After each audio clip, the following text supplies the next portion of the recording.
বন্ধুরা কেমন আছো তোমরা? নিশ্চয়ই আশা করি ভীষণ ভালো আছো। আর আমি চলে এসেছি আজকে নতুন একটা রেসিপি নিয়ে। তো চলো, আজকে রেসিপিটা কি আছে তোমাদেরকে একটু দেখিয়ে দিই। তো স্কিপ না করে পুরো রেসিপিটা একটু মন দিয়ে দেখবে।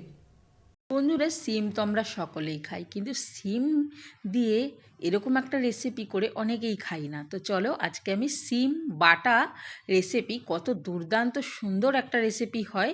এই সিম বাটা দিয়ে এক থালা ভাত খাওয়া হয়ে যায়। তো মানে আর কিছুই লাগে না। যেদিন তোমাদের রান্নাবান্না করতে ইচ্ছা করবে না, সেদিন শুধু এরকম সিম সেদ্ধ করে শুধু বেটে নেবে। কি প্রসেসে করবে সেই প্রসেসটা একটু দেখে নাও। দেখো, আমি এখানে সিমগুলো গরম জলের মধ্যে ভালো করে ধুয়ে এবং ভালো করে একটু রোদের দিকে রেখে রেখে দেখে নিয়েছি সিমের মধ্যে পোকাগুলো আছে কি না। তো এইভাবে তোমরাও একটু ভালো করে চেক করে নেবে।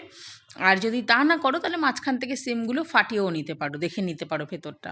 তো এইভাবে দেখো বন্ধুরা, আমি সিমগুলোকে সুন্দর করে ভালো করে ধুয়ে নুন দিয়ে সেদ্ধ করে নিচ্ছি। তো সেদ্ধটা খুব বেশি করব না, হাফ সেদ্ধ করলেই হবে।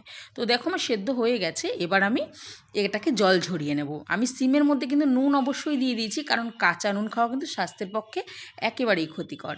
তাই কিন্তু আমি এখানে কাঁচা নুন কিছু ইউজ করব না। আমি এখানে নুন আমি আগেই দিয়ে দিচ্ছি। এবার আমি দুটো শুকনো লঙ্কা শুকনো কড়াইতে আমি টেলে নেব।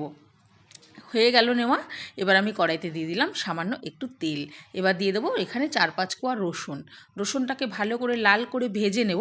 নিয়ে এর মধ্যে দিয়ে দেবো আমি চা চামচের হাফ টিস্পুন কালো জিরে। কালো জিরেটাও ভালো করে ভেজে নেব। এবার আমি আমার সেদ্ধ করে রাখা শিমগুলোকে এর মধ্যে দিয়ে দেবো। সিমগুলোকে একটু লাল লাল করে সুন্দর করে ভেজে নেব। বন্ধুরা, অনেকে তোমরা কাঁচা বেটে নাও, কিন্তু কাঁচার থেকে এরকম ভেজে বেটে নিলে কিন্তু খুব ভালো হয়। এরকমভাবে হালকা করে ভেজে নেবে সিমটাকে। সিমটা যখন ভালো করে ভাজা হয়ে যাবে, তখন নামিয়ে ঠান্ডা করে নিয়ে তারপরে এটাকে বেটে নেবে। বন্ধুরা, আমার রেসিপি তোমাদের অবশ্যই ভালো লাগলে কিন্তু অবশ্যই শেয়ার করো বন্ধুদের সঙ্গে।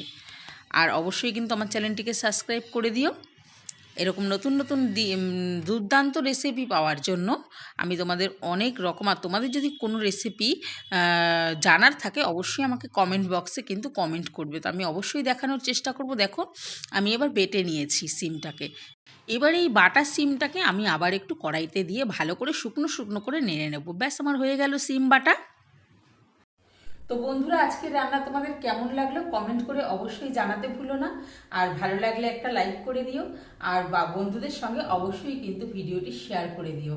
আর যারা আমার চ্যানেলে নতুন ভিডিও দেখছো, অবশ্যই ভালো লাগলে চ্যানেলটিকে একটু সাবস্ক্রাইব করে পাশে থাকার চেষ্টা করো প্লিজ। তো আজকের মতো আমি এখানেই শেষ করছি ভিডিওটি। আবার আসবো নতুন কোনো রেসিপি নিয়ে তোমাদের জন্য। ততদিন তোমরা সুস্থ থেকো এবং ভালো থেকো।